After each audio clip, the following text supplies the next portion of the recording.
ଏହା କୌଣସି ନଦୀ ନୁହେଁ। ଏମସିଏଲ ଦ୍ୱାରା ଖୋଳାଯାଇଥିବା କୋଇଲା ଖଣିର ଦୃଶ୍ୟ। କିଲୋମିଟର ବ୍ୟାପୀ ବୃହତ ଗର୍ତ୍ତ। ଏଥିରୁ କୋଇଲା ଖନନ ପରେ ଆଉ ସମତଳ କରାଯାଇନି, ସେମିତି ଛାଡ଼ି ଦିଆହେଇଛି। ତେଣୁ ଇଏ ଏକ ନଦୀର ଭ୍ରମ ସୃଷ୍ଟି କରୁଛି।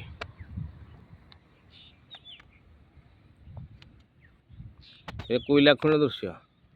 ପାଣି ଜମିକି ରହିଛି। ପାଣି ସମ୍ପୂର୍ଣ୍ଣ ପ୍ରଦୂଷଣ ଅବସ୍ଥାରେ ଅଛି।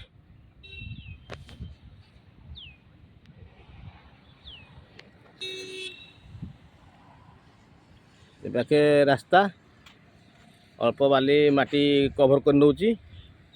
ବର୍ତ୍ତମାନ ଅଳ୍ପ ଅଳ୍ପ ମାଟି କଭର କରିକି ନେଉଛି, କିନ୍ତୁ ଏ ସମ୍ପୂର୍ଣ୍ଣ